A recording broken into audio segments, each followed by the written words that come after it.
Assalamualaikum warahmatullahi wabarakatuh. Baik lagi di Limatullah dan Hilmi Rasya. Jadi selamat pagi ya. Kita mau nonton lagi, menjawab pertanyaan-pertanyaan kalian yang masuk di dalam kolom komentar ya. Oke, kita mulai ke pertanyaan pertama atau komentar pertama. Setelah 1 tahun saya menyerah memakai produk Bajaj karena sulitnya bengkel di daerah saya. Ya, nggak apa-apa. Ya, karena memang yang namanya motor ya, mau bagusnya seperti apa, punya kelebihan seperti apa gitu ya, banyaknya kelebihan yang dia punya itu nggak akan berlaku apabila kita tidak bisa atau merawatnya gitu ya. Maksudnya itu merawat itu bukan berarti dimandiin dan dilap-lap gitu, bukan ya. Perawatan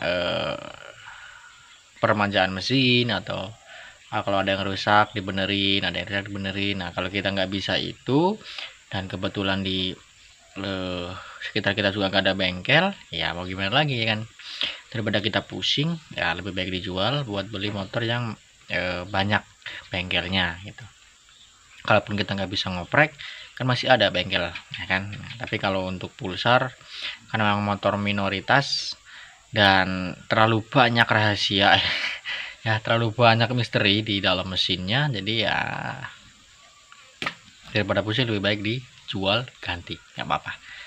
Semangat.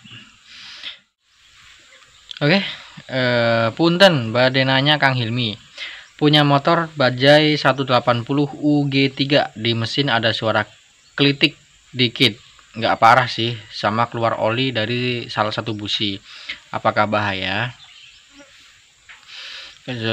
Ngelitik biasanya dari setelan klep ya, setelan klep yang sudah longgar, jadi harus kalian setting lagi ya.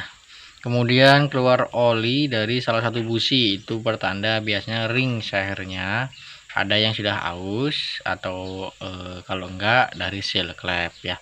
Kalian cek aja dulu bagian seal klepnya dulu, karena dari atas dulu ya, seal klepnya dicek dulu, atau ganti lah ya seal klep mah. Kalau udah dilepas jangan dipasang lagi, udah dilepas ya langsung ganti.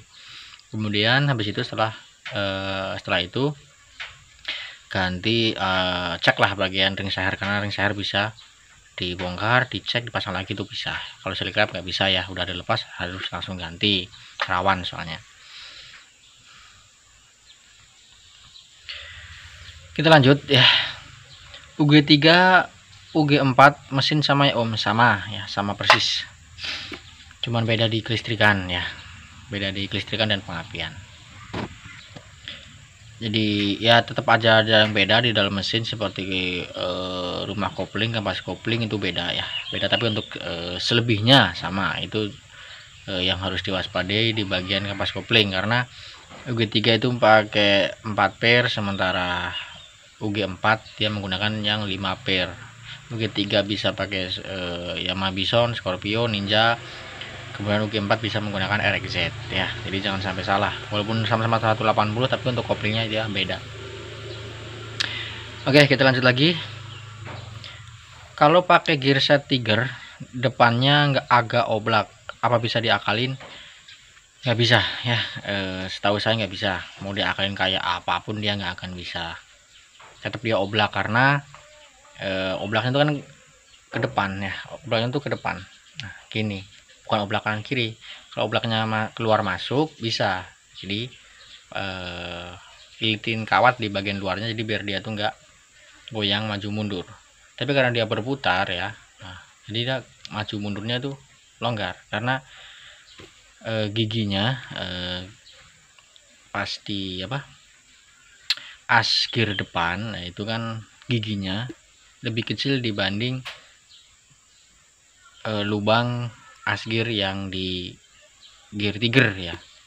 Jadi makanya dia oblak. Nah itu nggak bisa diakalin ya, nggak bisa diakalin. Jadi ya saya udah sering bilang juga di video-video sebelumnya, untuk kalian yang menggunakan Pulsar 180 G4 200 220 dan ya 220 ya, ketika kalian mau menggunakan atau mengganti gearset, usahakan jangan pakai dari keluarga Honda untuk gear depannya, karena memang dia oblak nggak pas ya. Kalau kalian pakai yang pengen tetap pakai yang ukuran 520, kalian bisa menggunakan punya Ninja ya. Kemudian kalau kalian yang pengen menggunakan ukuran 428 ya, itu bisa pakai punya Yamaha Jupiter MX, Vision, Bison ya, itu sama dan itu lebih presisi dibanding dari keluarga Honda.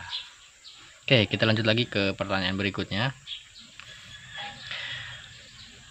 Mas, saya baru saja punya Pulsar 180 G4 tahun 2011. Yang mau tak tanyakan, apakah memang motornya bergetar, lumayan berasa kesemutan, dan RPM-nya di 6000 RPM saja sudah getar hebat. Terima kasih, sukses selalu, amin.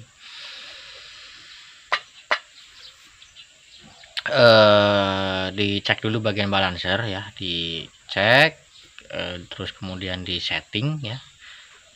Biasanya kalau di bagian balancer dia lama-kelamaan akan menimbulkan suara berisik ya, suara berisik. Balancer di setting dulu. Apabila balancer sudah dipastikan baik dan masih tetap seperti itu ya, tertahan di RPM 6000 dan bergetar, itu biasanya karena busi yang sebelah kanan mati ya, atau businya mati satu. Kalian ganti businya kan kiri dengan yang baru, dan apabila masih sama kalian cek bagian karbu, biasanya vakumnya sudah macet ya, jadi vakumnya udah nggak bisa naik, jadi cuma mentok di 5000 sampai 6000. Oke, kita lanjut. Bang, kalau G3 gimana bang cara atasinya? Pengapian ada tapi nggak nyala ya. Dicek dulu pengapian mau segede apa, mau sebagus apa, mau sebiru apapun warna apinya, ketika derajat pengapiannya tidak pas atau tidak sesuai ya tidak akan bisa menyala ya, motor nggak akan bisa menyala. Kemudian dicek dulu bagian kompresinya, pastikan harus kuat ya. Oke, dan selebihnya sama aja ya seperti yang ada di video ini. Kalian tinggal tonton aja ya, ya seperti ini, tinggal ditonton aja, ikutin aja, nggak apa-apa, sama aja caranya ya. Suhu mohon pencerahan. Loh, kok suhu? Kalau pagi Pulsar DTSI saya seperti ada ledakan di mesin, bukan di knalpot ya, paham. Dan kalau di gas spontan seperti ada suara ngelitik kalau pas dinaikin. Kira-kira apanya ya? Suhu. Suhu panas, suhu apa, derajat celcius. Kalau pagi ketika mesin dingin ya, kemudian mesin suara berisik, dan ketika digas seperti ngelitik ya, kemudian ada kadang suara ledakan tak gitu ya, biasanya kan itu biasanya karena ring sehernya ya. Ganti dulu ring sehernya, pakai yang bagus atau yang pakai yang baru, atau kalian bersihin aja untuk bagian ring sehernya. Itu kan biasanya ada kerak-keraknya tuh, kalian bersihin. Kemudian di bagian pistonnya untuk rumah ringnya juga kalian bersihin pakai amplas kayak atau pakai apa ya, yang halus saja, jangan sampai rumah ringnya ditambah lebar ya, karena kita amplas pakai amplas yang kasar, nanti yang ada malah motor jadi ngebul. Oke. Kita lanjut lagi. Bang Hilmi mau tanya, ini motor Pulsar saya sudah dibawa ke bengkel, tetap aja penyakitnya kambuh. Kalau dari bengkel motor normal, tapi nanti beberapa hari kemudian lagi jalan tiba-tiba mati dan susah hidup. Pengapian hilang, sudah ganti aki, hidup nanti beberapa hari gitu lagi bang. Mohon dibantu jawabannya. Mohon dibantu jawab. Motor Pulsar 200 NS. Penyakit khas motor Pulsar 200 NS. Pulsar 200 NS, KTM RC 200 250, KTM Duke 200 250, dan Kawasaki Ninja 250 RR mono ya. Sama penyakitnya seperti ini semua. Aduh, itu karena pengisiannya kurang lancar, jadi ketika mengecas aki itu tidak maksimal. Jadi ketika beberapa hari kemudian aki akan kosong lagi ya. Dan walaupun dipakai tiap hari pun, karena pengisiannya kurang, jadi baru diem sebentar akinya sudah habis. Jadi nanti pas kita pakai dia sudah susah lagi untuk starter ya. Bisa digejluk mas, bisa digejluk, tapi karena pengapian ini dia menggunakan DC ya, sistem pengapian DC, ketika aki sudah kosong atau tidak ada listriknya, maka pengapian yang keluar dari busi tidak ada ya. kalaupun ada pasti kecil dan itu tidak sanggup untuk menghidupkan mesin ya. Jadi dicek dulu pengisiannya, baik itu kiprok, spool ya, dan juga akinya. Tapi karena di sini akinya sudah diganti ya, berarti kemungkinan hanya ada di kelistrikan, suplai listriknya dari spool dan kiprok. Dicek aja di situ. Karena untuk pulsa 200 NS dan teman-temannya dan teman-teman satu perjuangannya itu ketika kontak dimatiin tetap masih ada arus listrik yang terus mengalir ya. Biasanya itu ke bagian speedometer ya, ke bagian speedometer. Jadi ya motor didiemin 2-3 hari aja aki udah langsung down, udah ngedrop banget.